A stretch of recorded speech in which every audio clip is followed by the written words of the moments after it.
ഇന്ന് രാവിലത്തെ ഡ്യൂട്ടിയൊക്കെ കഴിഞ്ഞിട്ട് എൻ്റെ യാത്ര എന്ന് പറയുന്നത് ഒരു ഹോസ്പിറ്റലിലേക്കാണ്. എൻ്റെ വളരെ വേണ്ടപ്പെട്ട ഒരു സുഹൃത്തിൻ്റെ അമ്മ ഹോസ്പിറ്റലിൽ അഡ്മിറ്റാണ്.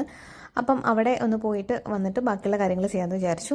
അപ്പോൾ നമ്മൾ ലാസ്റ്റ് വീഡിയോയിൽ പറഞ്ഞത് നമ്മൾ മദറിലോ അല്ലെങ്കിൽ അമ്മായിമ്മമാർക്ക് എന്തുകൊണ്ടാണ് മരുമക്കളോട് ഇത്ര ദേഷ്യം എന്നാണ്. എല്ലാ അമ്മായിമാരും മോശമാണെന്നൊന്നുമല്ല, പക്ഷേ ഒരുപാട് പെൺകുട്ടികൾ സ്ട്രഗിൾ ചെയ്യുന്നുണ്ട്. അപ്പോൾ അതിന് മെയിനായിട്ടുള്ള കുറച്ച് റീസൺസ് പറയാം. ഞാൻ കഴിഞ്ഞ വീഡിയോയിൽ പറഞ്ഞ പോലെ ചില ആൾക്കാർക്ക് നമ്മൾ എന്തൊക്കെ ചെയ്തിട്ടുണ്ടെങ്കിലും അവരുടെ ആ ഒരു സ്വഭാവം അങ്ങനെ തന്നെ ആയിരിക്കും. കാരണം നമ്മളോട് ആ ഒരു ദേഷ്യം ആദ്യം മുതലുള്ളത് അവസാനം വരെ ഉണ്ടാവും. അതിന് ചേഞ്ചസ് ഒന്നും ഉണ്ടാവില്ല.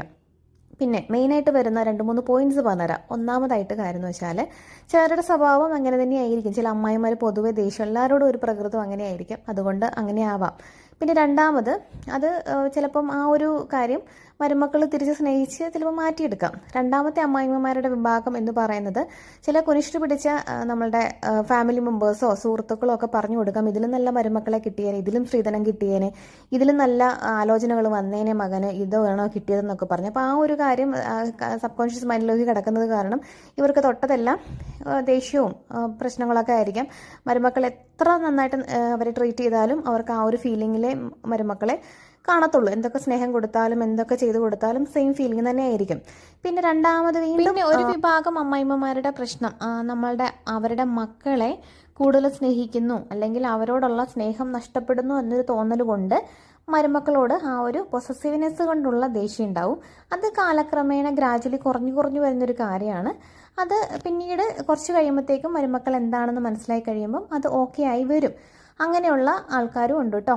ഇനി പിന്നീട് വരുന്ന ഒരു അമ്മായിമ്മമാർ വിഭാഗം എന്ന് പറയുന്നത് മറ്റുള്ളവർ പറയുന്നതിനനുസരിച്ച് നിൽക്കുന്ന, അതായത് ചിലപ്പം നമ്മുടെ നാത്തൂമാരായിരിക്കാം, അല്ലെങ്കിൽ അമ്മമാരുടെ അനിയത്തിമാരായിരിക്കാം, ചേച്ചിമാരായിരിക്കാം, അങ്ങനെ ആരെങ്കിലുമൊക്കെ പറഞ്ഞ് സുഹൃത്തുക്കളോ പറഞ്ഞ് ഇല്ലാത്ത കഥകളൊക്കെ ഉണ്ടാക്കിയിട്ട് മരുമക്കളെ ദേഷ്യം കാണിക്കുന്നവരും ഉണ്ട്. അതായത് പിന്നെ സീരിയൽ കണ്ടുള്ള ഒരു ഭാഗം അമ്മായിമ്മമാരുണ്ട്.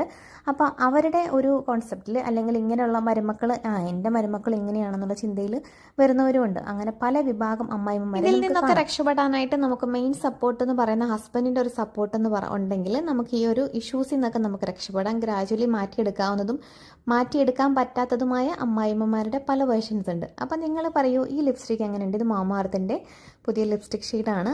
എൻ്റെ ഫേവറേറ്റാണ്. എല്ലാ ടൈപ്പ് ഓഫ് സ്കിന്നിലും സ്യൂട്ടബിൾ ആയിട്ടുള്ള ഒരു ലിപ്സ്റ്റിക് ഷെയ്ഡാണ്. ഷെയ്ഡൊന്ന് ഗസ് ചെയ്ത് പറയാമോ? ഷെയ്ഡ് വേണ്ടവർ പറയണേ, ഞാൻ താഴെ